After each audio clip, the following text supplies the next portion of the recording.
अध्याय 4 शब्द विचार। बोलते समय हमारे मुख से अनेक ध्वनियां निकलती हैं। इन ध्वनियों का निश्चित क्रम शब्द की रचना करता है। उदाहरण देखिए। ज जमा अ जमा ग जमा अ बराबर जग। क जमा औ जमा आ बराबर कौवा। म जमा अ जमा छ जमा अ जमा ल जमा ई बराबर मछली।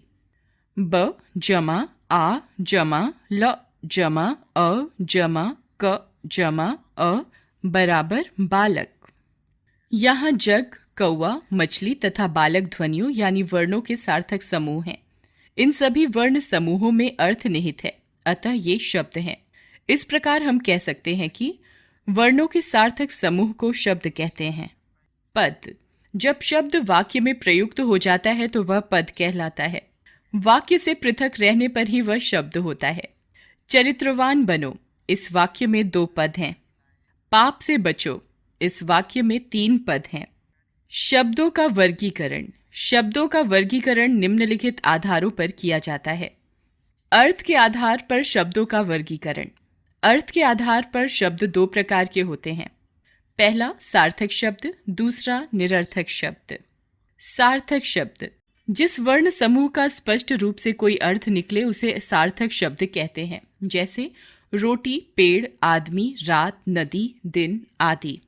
सार्थक शब्द 4 प्रकार के होते हैं। एकार्थी शब्द, पर्यायवाची या समानार्थी शब्द, विलोम शब्द, अनेकार्थी शब्द। निरर्थक शब्द। जो शब्द स्वतंत्र रूप से किसी अर्थ का बोध नहीं कराते उन्हें निरर्थक शब्द कहते हैं। ऐसे शब्द प्रायः सार्थक शब्दों के साथ प्रयुक्त होते हैं और उनसे आदि वगैरह का अनुमान लगाया जाता है। शब्द युग्म। सार्थक शब्द, निरर्थक शब्द। फलवल, फल, वल। पानी वानी, पानी, वानी। चाय वाय, चाय, वाय।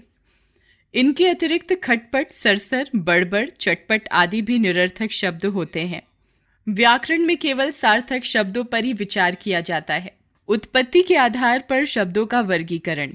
उत्पत्ति का अर्थ है जन्म। इस आधार पर यह देखा जाता है कि शब्द का जन्म कहाँ हुआ तथा उसका संबंध कहाँ से है। इस आधार पर शब्दों के 4 भेद होते हैं। तत्सम, तद्भव, देशज, विदेशी या आगत। तत्सम शब्द। संस्कृत भाषा के वे शब्द जो हिंदी भाषा में ज्यों के त्यों प्रयोग किए जाते हैं तत्सम शब्द कहलाते हैं। जैसे रात्रि, दिवस, दुग्ध, काक, घृत, अग्नि, पृथ्वी आदि। तद्भव शब्द। संस्कृत के वे शब्द जो कुछ बदले हुए रूप में हिंदी में प्रयोग किए जाते हैं तद्भव शब्द कहलाते हैं। जैसे रात, दिन, कौवा, घी, आग आदि। कुछ शब्दों के तत्सम व तद्भव रूप यहाँ प्रस्तुत हैं। तत्सम शब्द, तद्भव शब्द।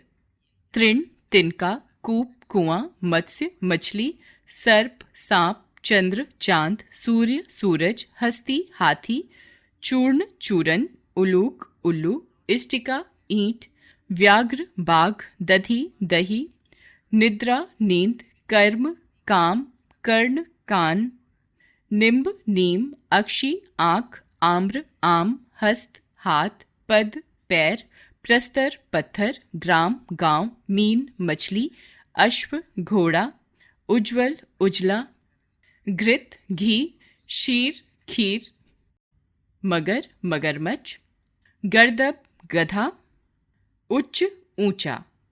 देशज शब्द। जो शब्द देश की विभिन्न भाषाओं से परिस्थितिवश हिंदी में अपना लिए गए हैं देशज या देशी शब्द कहलाते हैं। जैसे रोटी, धोती, पंखा, फावड़ा, टाट, मिर्च, बेटा, बेटी, घोंसला, पत्थर, आटा आदि। विदेशी शब्द। जो शब्द विदेशी भाषाओं से हिंदी में आ गए हैं उन्हें आगत या विदेशी शब्द कहते हैं। जैसे स्कूल, कोट, पेन, किताब, कमरा, पुलिस, कैंची, चाय, औलाद आदि। ऐसे ही कुछ शब्द यहाँ दिए गए हैं। अंग्रेजी से doctor, nurse, tie, station, master, बस, कोट, कप, प्लेट, टेलीविजन आदि। फारसी से आदमी, अनार, दरबार, खरीद, जुलाहा, जलेबी, कारीगर आदि। अरबी से जिला, किताब, नकद, इरादा, मुल्ला, मुसलमान, हकीम, हलवाई आदि। चीनी से लीची, तूफान, चाय, पटाखा आदि। रचना के आधार पर शब्दों का वर्गीकरण। रचना के आधार पर शब्दों के 3 भेद माने जाते हैं: रूढ़ शब्द, यौगिक शब्द, योगरूढ़ शब्द। रूढ़ शब्द जो शब्द किन्हीं अन्य शब्दों के योग से न बने हों तथा जिनके सार्थक खंड न किए जा सके, रूढ़ शब्द कहलाते हैं। जैसे पुस्तक, मेज, घोड़ा, फल, गाय आदि। यौगिक शब्द। यौगिक का अर्थ है जुड़ा हुआ। किसी रूढ़ शब्द में कोई अन्य सार्थक शब्द या शब्द खंड जुड़ जाने पर बनने वाला शब्द यौगिक शब्द कहलाता है। जैसे सेना जमा पति बराबर सेनापति। रसोई जमा घर, रसोई घर। योगरूढ़ शब्द जो यौगिक शब्द किसी विशेष अर्थ में प्रसिद्ध हो जाते हैं अथवा वस्तु या संदर्भ के लिए प्रसिद्ध हो गए हैं, उन्हें योगरूढ़ शब्द कहते हैं। जैसे चारपाई, खाट, पंकज, कमल, निशाचर, राक्षस आदि। प्रयोग के आधार पर शब्दों का वर्गीकरण। प्रयोग के आधार पर शब्दों के 2 भेद होते हैं: विकारी शब्द, अविकारी शब्द। विकारी शब्द। विकार का अर्थ है परिवर्तन या बदलाव।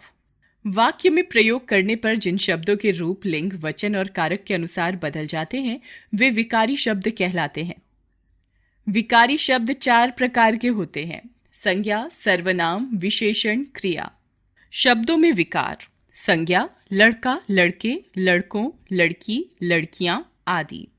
सर्वनाम वह, उसे, उसने, उन्होंने, उनका आदि। विशेषण पीला, पीली, पीले, काला, काली, काले आदि। क्रिया बैठा है, बैठा, बैठेगा, बैठेगी आदि। अविकारी शब्द वाक्य में प्रयोग करते समय जिन शब्दों में कोई विकार या परिवर्तन नहीं होता वे अविकारी शब्द कहलाते हैं। इन्हें अव्यय भी कहते हैं। ये संख्या में 4 हैं: क्रिया विशेषण, संबंध बोधक, समुच्चय बोधक, विस्मय आदि